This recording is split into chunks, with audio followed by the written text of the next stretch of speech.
There's a foundational pain, a subtle yet persistent echo in your soul that influences your choices, colors your relations, and modulates your inner frequency far more deeply than you might suspect.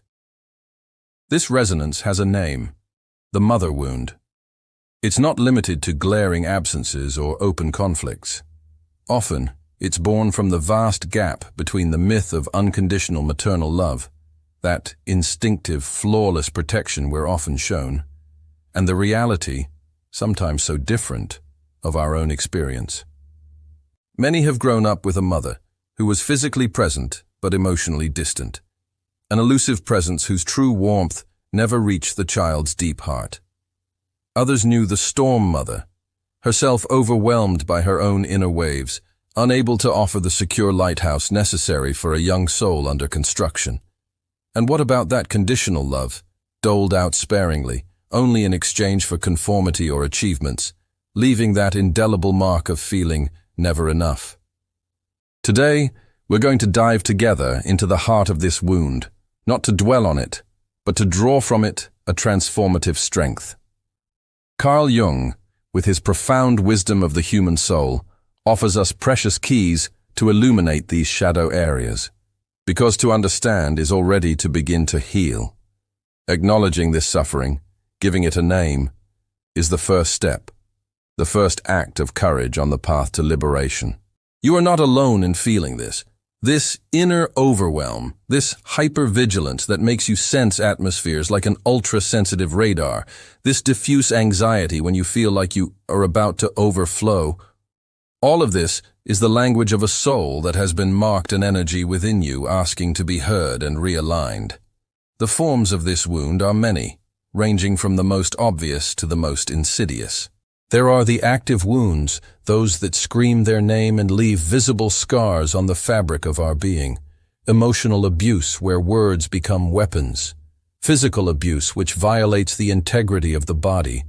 Verbal abuse which undermines self-esteem. But also stark neglect, that emotional and material void and abandonment which leaves a chasm, a constant questioning of one's own worth. These experiences are direct traumas that shape a perception of the world as intrinsically dangerous or indifferent. And then there are those more subtle wounds, like a slow poison seeping into the foundations of one's being. The overprotective mother, for example, who, under the guise of love and concern, stifles any attempt at autonomy. She clips her child's wings, whispering that the world is too hostile, that they're not ready, that only her presence can guarantee their safety. The child then grows up with an internalized fear of the unknown and a difficulty trusting their own abilities. The controlling mother turns every choice the child makes into a power struggle.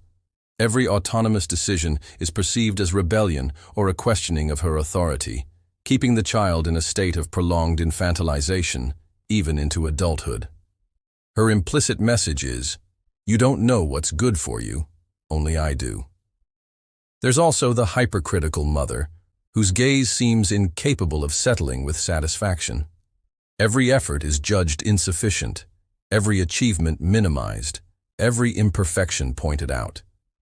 The child internalizes this relentless inner judge, developing anxious perfectionism and a chronic feeling of never measuring up. Love then becomes conditional, a precious commodity earned at the price of constant conformity to maternal expectations. I will love you if you are good, if you get good results, if you don't cause me any trouble, if you reflect the image I want to project. This emotional blackmail, even unspoken, is a source of deep insecurity. Finally, role reversal is a subtle but devastating wound. The child becomes the parent to their own parent. They become a confidant, an emotional crutch, a caregiver, carrying burdens far too heavy for their young shoulders.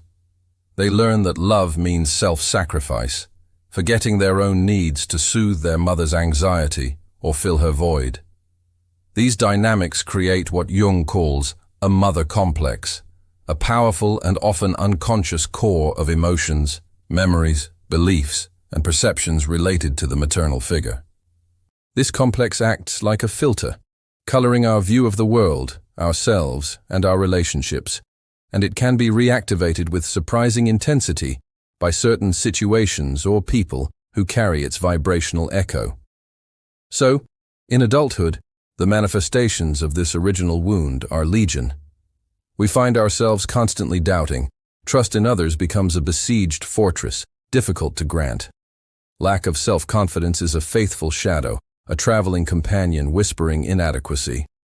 The need for external validation turns into an unquenchable thirst, seeking in the other's gaze the approval we don't know how to give ourselves.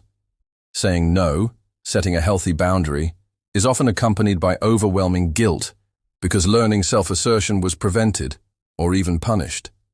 Self-image is then distorted, like a reflection in troubled water, frequently tinged with a diffuse irrational shame. The fear of romantic commitment, the terror of loving and being fully loved, can paralyze our deepest impulses, because intimacy awakens vulnerability and the specter of past wounds. Hypersensitivity develops, a kind of internal radar constantly on alert, where every word, every silence, every look is analyzed, dissected, interpreted, often as a confirmation of our fears or our supposed unworthiness. And tirelessly, we observe the repetition of negative emotional patterns. We attract, as if by an unconscious magnetic resonance, partners or situations that replay the initial drama, in a desperate attempt by the unconscious to finally find a resolution, a healing. This maternal imprint significantly shapes our romantic dance.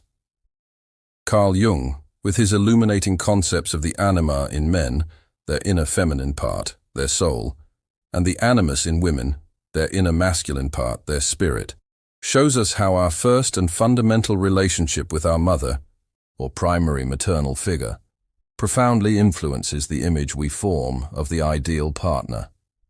Even more, it determines how we project these essential parts of our psyche onto the other. If the mother was perceived as deficient, castrating, or absent, a man's anima may remain immature, pushing him to unconsciously seek women who mother him in a suffocating way, or conversely inaccessible or critical female figures, thus replaying the drama of his childhood and the quest for an idealized and never obtained maternal love. Similarly, a woman whose animus is negatively tinged by a difficult relationship with her mother, for example, a critical, invasive, or conversely passive and submissive mother, may struggle to integrate her own assertive inner power, to trust her judgment, or to choose partners who truly respect her strength and autonomy. Being instead attracted to masculine figures who confirm her limiting beliefs about herself or about relationships. Attachment theory, developed through the pioneering work of John Bowlby and refined by Mary Ainsworth, confirms and supports these deep intuitions with scientific rigor. It posits that our very first interactions, mainly with our maternal figure, engrave within us an internal working model. This is a kind of cognitive and emotional map of the relational world, an unconscious blueprint that will guide, often without our knowledge, how we perceive, interpret, and react in our future bonds. Imagine a seedbed. The quality of care, presence, and maternal responsiveness is the seed. Secure attachment is born from maternal responses perceived by the child as consistent, warm, predictable, and attuned to their needs. The adult from this fertile ground is generally confident in themselves and others, autonomous, capable of forming balanced relationships where intimacy and independence coexist harmoniously. They know in the depths of their being that love is not a threat, but a possible refuge, a source of joy and growth. Their vibrational frequency is stable and open. But if maternal responses were inconsistent, sometimes available and loving, sometimes absent, anxious or rejecting, the child often develops an anxious attachment, also called ambivalent or preoccupied. Uncertainty becomes their emotional norm, the fear of abandonment, their constant shadow.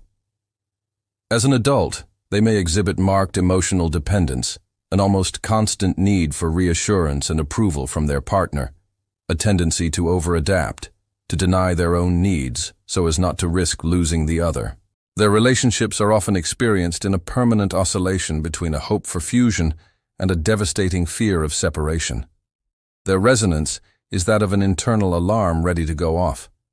If the mother was perceived as distant, cold, regularly rejecting, or if she actively discouraged the expression of emotions and needs for closeness, the child may develop an avoidant attachment or dismissive. They learn to protect themselves from the pain of rejection, to mask their emotional needs, to rely on a premature pseudo-autonomy. The avoidant adult will often struggle with deep emotional intimacy. They will fear true commitment, which they perceive as a threat to their hard-won independence. They will prefer to keep a safe distance, minimizing the importance of emotional ties or intellectualizing their emotions. The silence of their deep feelings becomes their armor. Their presence is often there, but their soul seems elsewhere. Finally, disorganized attachment, considered the most insecure, frequently emerges when the attachment figure is both a source of potential comfort and intense fear. This is the case, for example, in contexts of abuse, severe neglect, or when the mother suffers from untreated psychological disorders that lead to very unpredictable, frightening, or dissociated behaviors. The child is then caught in an insoluble dilemma. The person they turn to for safety is also the one who terrifies them. As an adult, they may struggle with intense inner confusion, major difficulties with emotional regulation, a fragmented self-image, and their relationships are often chaotic, marked by contradictory behaviors and great distress. Understanding your own dominant attachment style is like receiving a key to decode repetitive and painful relational patterns. It's beginning to sense what particular resonance, what energetic signature you emit in the vast field of human interactions. It's a step towards the possibility of consciously choosing another way of being in connection. To survive these complex and often painful dynamics, to be accepted, or simply to minimize suffering, we have all, to varying degrees, built a persona. This is the social mask that Jung describes so brilliantly, the facade we present to the world, the one that allows us to function in society. But the shadow, that part of us we had to repress to conform or protect ourselves. Our unrecognized needs, our legitimate anger, our vulnerability, our unexpressed talents, continues to whisper to influence our behaviors and choices from the backstage of our unconscious. It projects onto others, making us see mirrored in them what we do not recognize or accept in ourselves. Shadow work is essential to recover these lost parts of ourselves and access greater wholeness. Beyond your mother of flesh and blood, biological or adoptive, with her qualities and flaws, there is this psychic mother, or inner mother, that we all construct within us. It's an internalized image, a complex of considerable power, made up of lived experiences, felt emotions, assimilated beliefs, and symbolic representations related to our maternal experience. This inner mother is never an exact copy of the real mother. She is always filtered by your subjective childhood perception, by your fundamental needs, by your wounds. She crucially influences your relationship with yourself, your ability to take care of yourself, inner mothering, to nourish yourself emotionally, to validate yourself, to comfort yourself in difficult times. It is often more fruitful, more empowering to work on transforming this inner mother. That is, to heal the wounded, critical, or neglectful aspects of this internalized representation, rather than waiting for or demanding change from your real mother, especially if she is neither able nor willing to undertake such a process. This is where a huge part of your inner power lies, your ability to recreate yourself from within. Carl Jung also speaks with great depth about the archetype of the Great Mother. This is a universal and innate structure of the collective unconscious, a primordial pattern that shapes our experience of the world and of femininity. This archetype carries within it all facets of motherhood and the sacred feminine, the nurturing, loving, protective mother, source of life, fertility, and infinite creativity, the good mother, but also her opposite, the devouring, possessive, destructive, suffocating mother, the one who holds back and prevents growth, the terrible mother. It's the fundamental duality of creation and destruction, of life and death, inherent in nature itself. Our personal experience with our own mother colors the way this archetype is activated and manifests within us. If the relationship was predominantly a source of security, love, and support, the nurturing and benevolent aspects of the Great Mother will be more present and accessible in our psyche. If, on the contrary, the wound dominates, it's the darker, frightening, or terrible aspects of the archetype that may be projected onto our mother or strongly tint our inner mother. Jungian-inspired therapeutic work would then aim to recognize how this archetype has manifested in our lives, to become aware of these projections, to integrate its light and dark aspects, and above all, to develop within ourselves our own autonomous and powerful inner good mother, capable of offering the support, compassion, validation, and unconditional love that we may have lacked. It's about connecting to the creative, generous, and nurturing dimension of this archetype within oneself, regardless of the actual deficiencies of one's personal mother. This is a path towards deep emotional autonomy, a true alignment with one's own inner source of life and wisdom. Let's take the specific and often devastating example of the mother with narcissistic behavior. Her love is rarely free. It's often conditional, a subtle or direct instrument to satisfy her own needs for validation, admiration, or control. The child is frequently perceived not as a distinct being with their own needs and desires, but as an extension of herself, a mirror meant to reflect her greatness, fill her voids, or bear the burden of her disappointed ambitions. Genuine empathy is limited, if not absent. The child's emotional needs are often denied, minimized, or worse, ridiculed if they don't serve her agenda. Growing up with such a mother often means feeling invisible in one's own being, used as an object, and developing an insatiable hunger for genuine recognition, while profoundly doubting one's own worth and right to exist for oneself. It's an inner saturation of unspoken things, of impossible expectations, and confusion about what love truly is. The feeling is that of a constant emotional void, masked by a facade of performance or over-adaptation. So, how do we break this transgenerational cycle?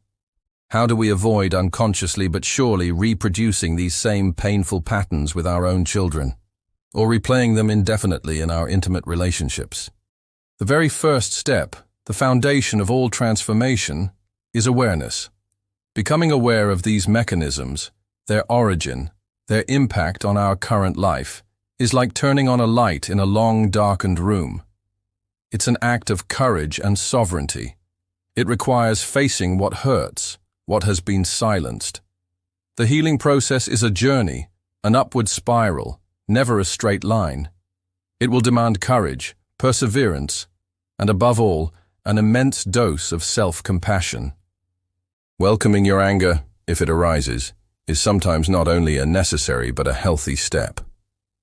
Not the anger that destroys others or oneself, but that righteous anger, that vital energy signaling that your fundamental boundaries have been violated, that your legitimate needs have not been heard or respected. It's a purifying fire that can give you the impetus, the strength to say no to what no longer suits you, to what diminishes you. Then comes that crucial and delicate step of taking responsibility for your own story, your own healing. Be careful. It's essential to understand that responsibility in no way means guilt. It's not about blaming your mother indefinitely, which would keep you in a posture of a powerless victim, nor is it about blaming yourself for what you endured. The Stoic sages, like Epictetus or Emperor Marcus Aurelius, have passed down to us a teaching of inestimable value, the fundamental distinction between what depends on us and what does not. Your mother's past, her own wounds that may have led her to act as she did, her choices, her inabilities, all of that did not, and still, does not depend on you. But your reaction to that experience, your decision to understand, to heal, your journey to free yourself from this painful imprint, and to build a life aligned with your deepest values, that yes, that fully belongs to you. This is where your inner power lies, your ability to influence your own vibrational frequency and choose your direction. Some individuals find immense relief and profound emotional release through the symbolic act of writing a letter to their mother. A letter they may never send, but in which they can finally safely lay down all their pain, their contained anger, their misunderstanding, their unmet needs, their disappointed hopes. It's a powerful ritual to unburden oneself of a long-carried emotional load. I myself have gone through this process, and the words put on paper, the tears shed, were like invisible chains falling away, releasing new energy. Other therapeutic practices can be precious allies on this path. Introspective writing addressed to your inner child, that intimate dialogue with the part of you frozen in pain, lack, or fear. The empty chair technique from Gestalt therapy, to express to a symbolic representation of your mother, or a part of yourself, what could never be said. Guided meditation with archetypes, to consciously connect with the strength of the great nurturing mother within you, or with the archetype of the inner sage or healer. Or active imagination, a method dear to Jung, which invites a conscious and creative dialogue with the images, symbols, and characters that emerge from your unconscious, in order to integrate their messages. It is sometimes, and even often, absolutely necessary to set clear, firm, and real boundaries with one's mother if the relationship continues to be toxic, invasive, or painful in the present. This can range from a simple but firm emotional distancing, no longer letting criticism affect you, no longer sharing your vulnerabilities, to limiting contact, less frequent calls, shorter and more structured visits, or even in the most extreme cases to a temporary or permanent severing of ties. This is an act of love and protection towards oneself, an indispensable step towards reclaiming one's inner territory and peace. Therapeutic support from a competent psychotherapist sensitive to these complex dynamics is often an invaluable compass on this demanding but profoundly transformative path. He or she will help you navigate these sometimes murky waters, untangle the knotted threads of your story, validate your feelings, and sense and adjust your own vibrational frequency. Because yes, it's also about energy, about resonance. When you change your inner vibration, when you heal your wounds and align with your essence, the external world, including your relationships, begins to reflect this change. This is the principle of the law of vibration, or law of resonance, a fundamental concept of modern spirituality that echoes ancient wisdom. What you emit vibrationally, you attract and manifest in your reality. By healing your mother wound, you raise your frequency, you change the melody of your soul. The ultimate goal of this inner journey, what Jung calls the individuation process, is to become fully oneself. It's an alchemical process, a gradual transformation by which an individual becomes a psychologically indivisible being, that is, a coherent and conscious whole. This involves integrating all facets of one's personality, including and especially one's shadow, to free oneself from past conditioning, family and societal expectations, and unconscious projections. It's about blossoming into one's own unique light, finding true alignment, listening to and following inner guidance, that subtle whisper of the soul that infallibly knows the path to our fulfillment. So, the final message of this deep exploration is a vibrant invitation. An invitation to stop waiting for love, recognition, and validation from the outside, and particularly from your mother, whether she is present, absent, living, or deceased, that you have sought so long and so ardently. Begin today to lavish them upon yourself, with patience, tenderness, and consistency. Become your own inner mother, the one who listens to you with infinite kindness, who unconditionally supports you in your projects and dreams, who celebrates your victories, small and large, and who lovingly tends to your wounds when you stumble. This is a supreme act of sovereignty, a turning of your gaze towards your own inner source. The mother wound, however deep and painful, is not a condemnation to a life of lack and suffering. It can become, if you choose, a portal, a powerful and insistent call from your soul to find yourself again, to rebuild yourself on healthy foundations, to finally choose yourself, and to love yourself fully, with a gentle, conscious, and vibrant presence. In essence, this healing path is a courageous reclaiming of your personal history, an alchemical transformation of pain into wisdom, of lack into inner fullness, of lead into gold. It's a return to self, to that pure and indestructible essence within you that was never truly damaged, only veiled by the mists of unconsciousness and the echoes of the past. Your inner light patiently awaits your recognition. If this message resonates deeply with you, if you feel this inner call to begin or continue this sacred journey towards your own light and the healing of your lineage, I invite you to manifest it. Comment, "I choose my healing and my inner sovereignty" below. Subscribe to continue exploring these paths of profound transformation together and not to miss the next secrets the soul reveals to us.